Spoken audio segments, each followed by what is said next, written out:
हरियाणामध्ये सत्तेमध्ये परिवर्तन आणि अजितदादा आणि एकनाथ शिंदे यांच्या डोळ्यात अंजन। मित्रांनो, मी असं का म्हणतोय? कारण हरियाणामध्ये आताच नुकतंच काल सत्तेमध्ये परिवर्तन झालंय। सत्ता परिवर्तन नाही झालंय, तर सत्तेमध्ये परिवर्तन केलंय। सत्तेमध्ये परिवर्तन काय केलंय? तर मनोहरलाल खट्टर यांचा पायउतार झालाय मुख्यमंत्री पदावरून आणि त्या जागी दुसरे मुख्यमंत्री आले।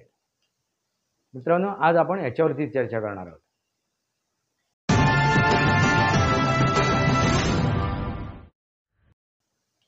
नमस्कार मित्रांनो, वास्तवावर बोलू काहीतरी या शृंखलेमध्ये पुन्हा एकदा आपलं स्वागत। मी आपला मित्र राजेश वासंती साबाजी केळुसकर। मित्रांनो, नुकतंच म्हणजे कालच हरियाणामध्ये सत्तेमध्ये परिवर्तन आलेलं आहे। सत्तेमध्ये परिवर्तन आलंय आणि ह्याच धर्तीवरती महाराष्ट्रातील जी राजकीय गणित आहेत, त्या राजकीय गणितामधील अजितदादा आणि एकनाथ शिंदे यांच्या डोळ्यात अंजन भरलेलं आहे। मी असं का म्हणतोय? तर पहिला आपण समजून घेऊ की हरियाणामध्ये सत्ता परिवर्तन काय झालंय, सत्तेमध्ये परिवर्तन काय झालंय। मित्रांनो, हरियाणामध्ये यापूर्वी मनोहरलाल खट्टर हे मुख्यमंत्री होते। ते त्या पदावरून आता उतरलेले आहेत। त्या पदावरून त्यांना बरखास्त केलेलं आहे, मुख्यमंत्री पदावरून। आणि त्यांच्या जागी आज नायब सैनी यांना मुख्यमंत्री बनवलंय। नायब सैनी यांना मुख्यमंत्री बनवलंय। मित्रांनो, याच्या मागची कारणं आहेत ती आपण समजून घेऊ। म्हणजे जी मला कळतायत, मी जे त्याची समीक्षा केली आहे आजपर्यंत, मी समीक्षा तुमच्यासमोर ठेवतोय।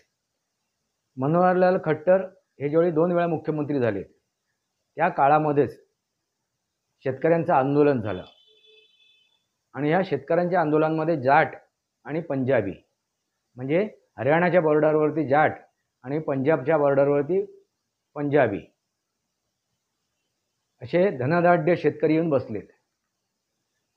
धनाढ्य शेतकरी, कारण हरियाणामध्ये जे जाट समाज आहे ते धनाढ्य आहे, ते आर्थिकदृष्ट्या सबळ आहेत, मजबूत आहेत। आणि असेच लोक येऊन काय करत होते? शेतकरी आंदोलन करत होते। ही गोष्ट पहिली खटकत होती, पण त्याच्यावरती लगाम लावण्याची ताकद, क्षमता दाखवू शकले नाहीत। कोण? मनोहरलाल खट्टर। हे एक कारण आहे। ते प्रामाणिक आहेत, त्यांनी आपल्या पक्षासाठी प्रामाणिकपणे काम केलं आहे। ते स्वतः वैयक्तिक प्रामाणिक आहेत। त्यांचा कुठलाही भ्रष्टाचारा संदर्भात कुठलाही आरोप नाही त्यांच्यावरती आहे, असे ते मनोहरलाल खट्टर। मित्रांनो, फक्त प्रामाणिकपणा असून चालत नाही, तर तुमची सक्षमता महत्त्वाची आहे। तुमची किती ताकद आहे, तुम्ही किती सक्षम आहात, हेही महत्त्वाचं आहे राजकारणामध्ये। त्यांची सक्षमता तेवढी नव्हती। आणि दुसरं कारण आहे काय की नायब सैनी जे आहेत आता विद्यमान मुख्यमंत्री, जे रात्री त्यांनी मुख्यमंत्री पदाची शपथ घेतली, ते मुख्यमंत्री ते अति पिछडे म्हणजे अति मागासवर्गीयांमधील अति मागासवर्गीय त्या समाजामधून येतात। आणि भारतीय जनता पार्टी यांना जो सपोर्ट आहे हरियाणामध्ये, तो जाटांचा कमी पर्सेंटेज आहे। जाटांचा जो समर्थन आहे ते कमी टक्क्याने आहे, पण जे अति पिछडे ह्या समाजाचे आहेत, इतर समाजाचे आहेत, त्यांचा जनाधार जास्त आहे भारतीय जनता पार्टीला। हे भारतीय जनता पार्टी ओळखून आहे। मग त्या गटातील, त्या समूहातील, त्या समाजातील एका व्यक्तीला मुख्यमंत्रीपद हे बहाल केलेलं आहे। आणि ते सक्षम आहेत, तरुण सुद्धा आहेत आणि सक्षम सुद्धा आहेत। कारण ते यापूर्वी मुख्यमंत्री बनायच्या पूर्वी ते त्या प्रदेश अध्यक्ष होते। आणि त्याप्रमाणे त्यांनी ते कामसुद्धा केलं. प्रदेश अध्यक्षाला शोभेल असं त्याप्रमाणे त्यांनी कामसुद्धा केलं आहे. त्यामुळे त्यांची ही पदोन्नती झालेली आहे. त्यामुळे त्यांची पदोन्नती झाली. हे पुढचं पद त्यांना मिळालं, ते मुख्यमंत्री झाले. मित्रांनो, तुमच्या लक्षात आलंच असेल मी काय म्हणतोय ते. आणि दुसरी एक गोष्ट आहे, मनोहरलाल खट्टर यांना बाजूला केलं. त्याबद्दल बरोबर दुष्यंत चौटाला हे JJPचे अध्यक्ष, JJP पक्ष त्यांचा, ते भारतीय जनता पार्टीबरोबर ते युतीमध्ये होते, त्यांची सोबत होती, ते सरकारमध्ये सुद्धा होते, ते उपमुख्यमंत्री पदसुद्धा त्यांनी भूषवलं. त्यांनी असं काही भारतीय जनता पार्टीशी गद्दारी वगैरे किंवा असंतोष निर्माण होईल अशी कुठलीही गोष्ट नाही केली. पण आता लोकसभा निवडणुका आल्या त्यावेळी ते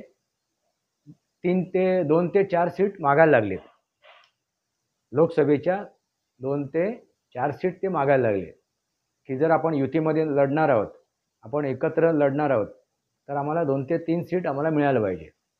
पण मित्रांनो, यापूर्वी जी लोकसभा निवडणूक झाली त्या लोकसभा निवडणुकीमध्ये 10च्या 10 सीट 10चे 10 उमेदवार भारतीय जनता पार्टीचे निवडून आले लोकसभेमध्ये. तर BJPने त्याला नकार दिला आणि तो नकार दिल्यानंतर ही गोष्ट केलेली आहे.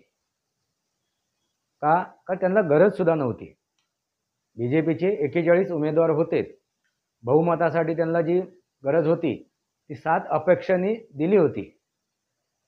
पण तरीसुद्धा त्यांनी JJPला बरोबर घेतलं होतं, त्यांचे 10 उमेदवारांना. पण आता त्याची गरज नव्हती.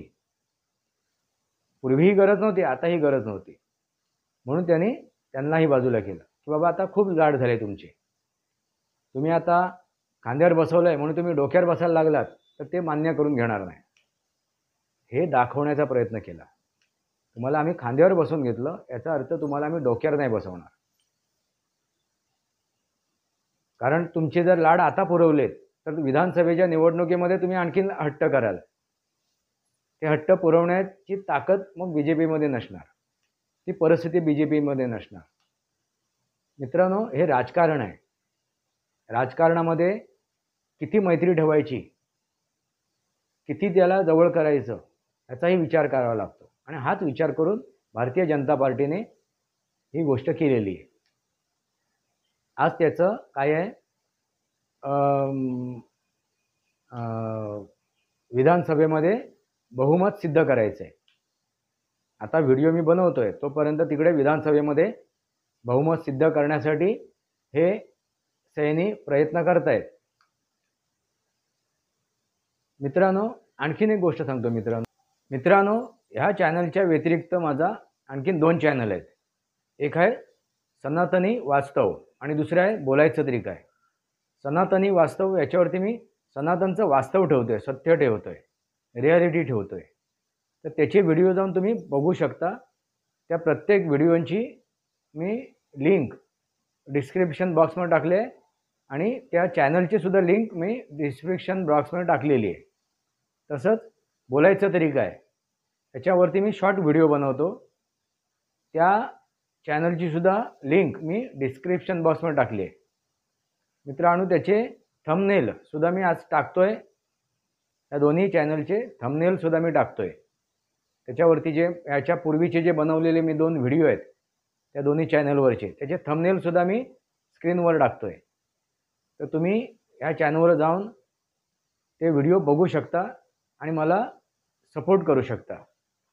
ते सबस्क्राईब करा तो चॅनल आणि लाईक करा आणि ते शेअर करा व्हिडिओ. मित्रांनो, तुमच्या सहकार्याची सुद्धा मला गरज आहे. त्या चॅनलचं लिंकसुद्धा मी डिस्क्रिप्शन बॉक्समध्ये टाकेन, तुम्ही अवश्य बघा आणि त्याही व्हिडिओला सबस्क्राईब करा, बेल आयकॉन दाबा आणि ते शेअर करा आणि आपले कमेंट्स लिहा. मित्रांनो, आता जे सैनी मुख्यमंत्री बनले आहेत त्यांना एवढ्यासाठीच केलं आहे की आज जे BJP सोबत आहेत, ज्या 8 काही क्वचित आहेत, काही प्रमाणात आहेत, काही संख्येने आहेत, काही पर्सेंटेजने आहेत, पण इतर जो समाज BJPच्या सोबत आहे त्यांना एकसंध ढवायचं आहे. त्यांना एकसंध ढवायचं आहे. त्यासाठी हा घेतलेला निर्णय आहे. त्यासाठी घेतलेला निर्णय आहे. आणि BJPने दाखवूनसुद्धा दिलं आहे की आम्ही वेळेनुसार परिस्थितीनुसार आमच्या घरातल्यांचेही लाड नाही करत. आमच्या घरातल्यांचेही लाड नाही करत, ते लाडके असले तरीसुद्धा. कारण 2 दिवस अगोदरच नरेंद्र मोदीजींनी मनोहरलाल खट्टरबद्दल चांगले उद्गार काढले होते. ते माझे जवळचे आहेत, निकटवर्ती आहेत. आमच्या दोघांवरती एकमेकांवरती प्रेम आहे, विश्वास आहे. आणि दुसऱ्या दिवशीच त्यांचं मुख्यमंत्री पद गेलेलं आहे. म्हणजे लाडके जरी असलेत तरी त्यांची आम्ही लाड पुरवत नाही. खांद्यावर बसवलं आहे याचा अर्थ आम्ही तुम्हाला डोक्यावर नाही बसवणार. हीच नेमकी गोष्ट त्यांनी महाराष्ट्रातील जे राजकारण आता चालू आहे, जे दबाव तंत्र वापरण्याचा प्रयत्न केला जातो आहे, आणि कोण करतायत तर एकनाथ शिंदे आणि अजितदादा पवार. लोकसभेमध्ये आपल्याला जास्तीत जास्त सीट मिळायला पाहिजेत, जास्तीत जास्त जागा आम्हाला मिळायला पाहिजेत. यासाठी ते आपले जे त्यांचे सोबत जे असलेले नेते आहेत त्यांच्या मार्फत डायरेक्ट इनडायरेक्टली दबाव तंत्र आणण्याचा प्रयत्न करत आहेत. मध्यंतरी छगन भुजबळ यांनी ते वक्तव्य केलेलंच आहे. पण हे लाड तुमचे पुरवले जाणार नाहीत. हा दिशानिर्देशन आहे. कुठे दिशानिर्देशन तर हरियाणामध्ये आमच्या घरातल्यांचेच आम्ही लाड पुरवले नाही आहेत. तुम्ही तर बाहेरचे आहात. आणि तुम्हाला जे काय हवं होतं ते आम्ही तुम्हाला दिलेलं आहे.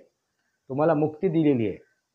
कोणाला मुक्ती दिली आहे तर एकनाथ शिंदे यांना आणि अजितदादा पवार यांना सुद्धा. कशातून मुक्ती दिली आहे तर गुलामगिरीतून यांना मुक्ती दिलेली आहे.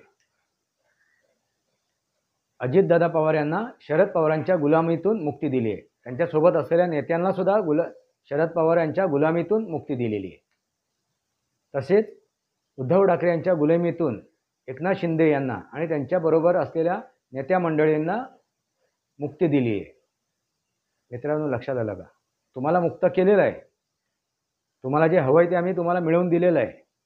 तुम्हाला जर राहायचं असेल प्रामाणिकपणे तर राहा, अन्यथा मार्ग मोकळा आहे. हे 2 गोष्टीतून त्यांनी दाखवून दिलं. एक मनोहरलाल खट्टर यांचा पाय उतारा केला, आणि दुसरं जे चौटाला आहेत, दुष्यंत चौटाला आहेत, त्यांनाही बाहेरची जागा दाखवून दिली. इथे लाड चालणार नाहीत. आपण लोकसभेमध्ये आणि विधानसभेमध्ये वेगळेच लढलो होतो. हैदराबादमध्ये काँग्रेस, JJP आणि BJP. मग आताही आपण वेगळे लढू शकतो आणि आपापल्या जीवावर तुम्ही निवडून येऊ शकता. तसंच डायरेक्ट इनडायरेक्टली महाराष्ट्रात सुद्धा जे सत्तेमध्ये बसले आहेत त्यांनाही हे दिशानिर्देशन करून सांगितलेलं आहे. मित्रांनो, लक्षात आलं का? लाड घरातल्यांची पुरवले नाहीत तर बाहेरच्यांची कशी पुरवली जाते? मित्रांनो, गुजरातमध्ये तर पूर्ण सरकारच बदललं. फक्त मुख्यमंत्रीच नाही बदलला तर पूर्ण मंत्रिमंडळच बदललं. ही अनोखी गोष्ट करून दाखवली आहे भारतीय जनता पार्टीने. आणि कोणीही तिथे त्यांच्या विरोधात गेले नाहीत. कोणीही तिथे विरोधात नाही गेले. मित्रांनो, लक्षात आलं का? तसंच आता राजस्थानमध्ये सुद्धा तीच घटना घडली. विद्यमान मुख्यमंत्री तिथले, त्यांचा सुद्धा पाय उतारा झाला तिथून. मग आमचे घरातल्यांचे, आमच्या सख्खे जे आहेत त्यांचा आम्ही विचार नाही करत, त्यांचे आम्ही लाड नाही पुरवत, तर तुमचे कसे लाड पुरवले? तर तुम्ही दबाव तंत्र आणू नका. आणि जे काय प्रेमाने मिळते, जे काय प्रेमाने चाललंय ते प्रेमाने चालून द्या, आणि प्रेमाने सर्व मिळवूया आपण एकत्र बसून.